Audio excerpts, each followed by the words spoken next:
Welcome to the next video in my series about the Dark Eye core rules, and now I'm going to tell you something about the traditions of the priests and of the different churches, and I'm going to cover it in detail. I didn't cover it in that detail when I talked about the traditions of the spellcasters, but in this case, for the spellcasters, I told you something about the background, about the guilds of the guild mages, about the sisterhoods of the witches. But here there is not much I want to tell you about the background of the church and about the gods, because I already explained a lot of it when I was talking about the aspects. And so I'm going to cover more of the rule side of this and tell you what these boxes contain, because they explain what are the rules associated with the tradition. And the first god is again the first tradition is again the tradition of the Prayers Church. And when you are a priest of prayers, you get a bonus when you try to resist magic. You simply have a high resistance against magic. And then you get an advantage if you want to force liturgy. That is when you double the karma energy cost of the liturgy. This usually gives you +1 on the test. In case of a prayers priest, you get +2 on the test. And then every priest has to follow the principles and the code of ethics of the church. This is a disadvantage you get because it sometimes has really severe consequences, and I'm going to cover the code of ethics and the principles down here. Then there's also a list of favored talents for the god and for the church. I'm not going through them in detail, but there are, for example, here we have you know something about law, because law and order is one of the principles of the god. And then it tells us that the lead attribute of the tradition is sagacity. I translated this before as intelligence, but I now learned that sagacity is the official translation. The lead attribute, it gives you a bonus on your karmal energy, and it's also referenced by other rules. So something depends on your lead attribute and such. And your sagacity value is basically a bonus on your karma energy. So the principles of the church and the principles you have to follow is obedience against the people who are above you in rank and who are the people who give you orders. Your obedience to them and follow their orders. You are open about who you are. You don't act in hiding, and you don't hide. You are just always open, and it's clear who you are and what you're up to. And then you try to protect the law, and you try to protect the state. You try to ban magic, especially black magic, and depending on the circumstances, white magic can be accepted. But here, as I said, it depends what your view is, to what group inside the church you belong. Then you are more conservative here or more liberal. And then your mission is to spread the belief of your god, the faith of your god, across all of Aventuria. The last box lists the ranks you can have in the church, from the lowest to the highest, and what's the official title for the people in that rank. How do you address them officially, properly? The next tradition is the tradition of Rondra. Rondra is the goddess of combat, war, honor, and thunderstorms. You get a bonus as a Rondra priest when you have to deal with the condition fear, it affects you less. Instead of -1 from fear level 1, you get 0. Instead of -2 from fear level 2, you get -1, and fear level 3 gives you a -2 instead of -3. Nevertheless, when you reach fear level 4, you are unable to act.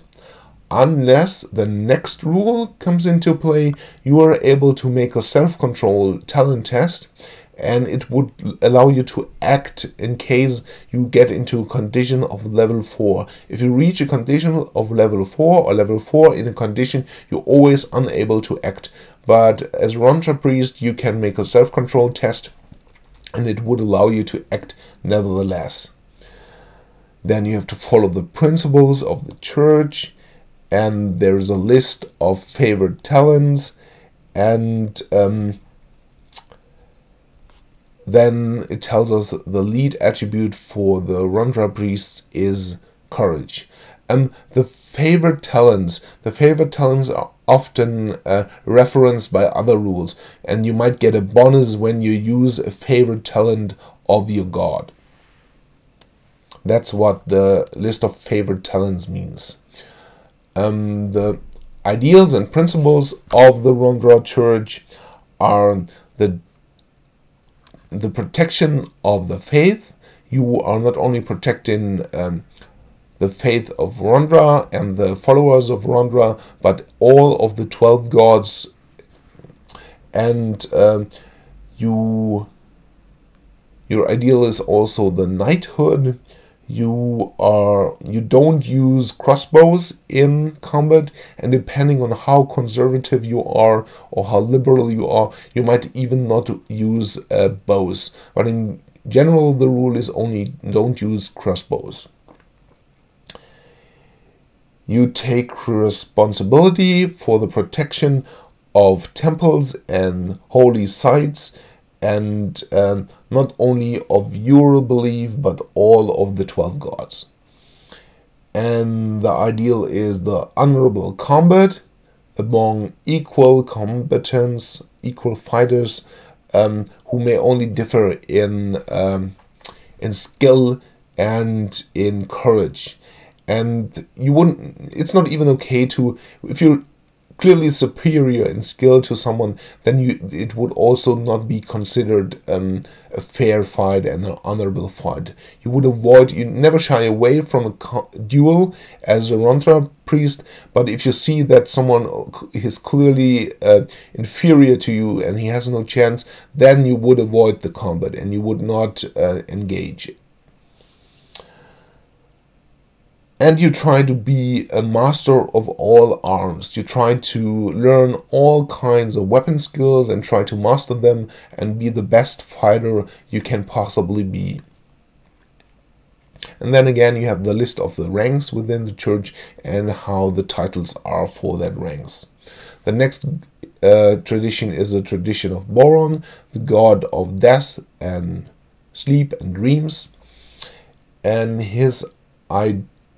the bonuses you get with the tradition of Boron is you are less affected by the condition of darkness or low light. You simply get a bonus +1 when you're affected by a condition. So condition 3 of low light or darkness gives you a -2 and not a -3. Still, if it's pitch black, you don't see anything and you were unable to act. The weapons of a Boron priest do double damage against undead creatures. Yeah, that's simply it. You double your damage and then you subtract the armor value, and that's the hit points the opponent has, the undead has to subtract from its vitality. You have to follow the principles again of your church, and there is a list of the favorite attributes, the favorite talents of your god. And the lead attribute of a Boron priest is courage.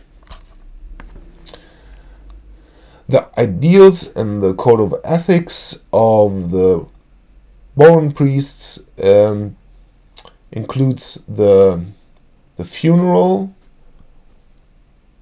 You try on the or burying the dead.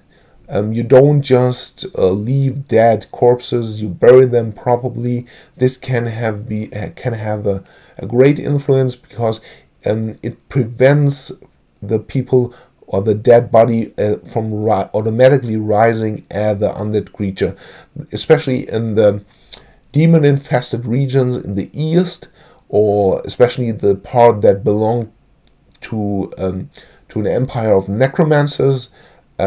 People would automatically rise after they have died.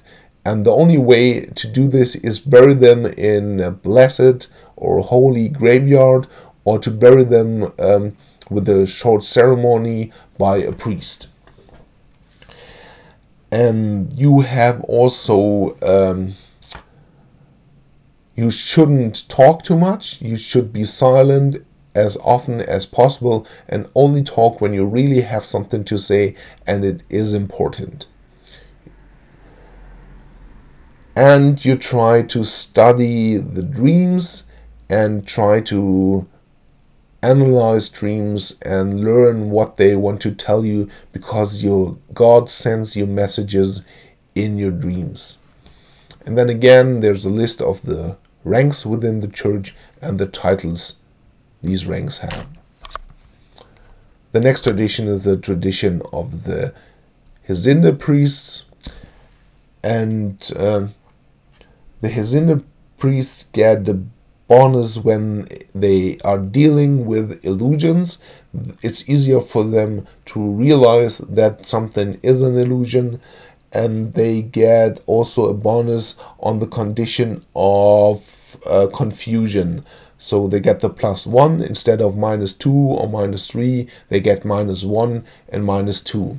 And again, when they are in condition level 4 of confusion, they are still unable to act.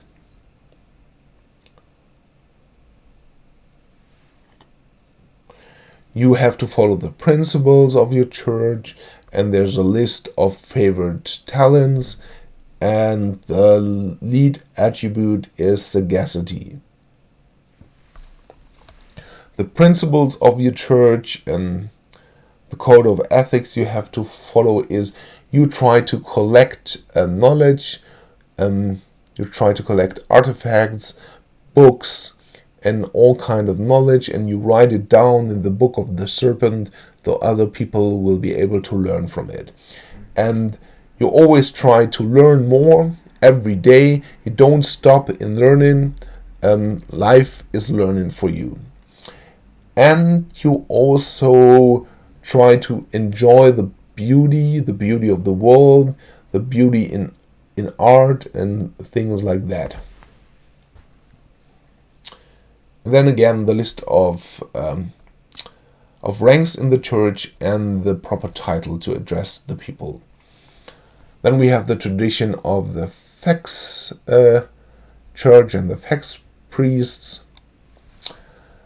Their ideals, or the effects of the tradition, the rules to the tradition.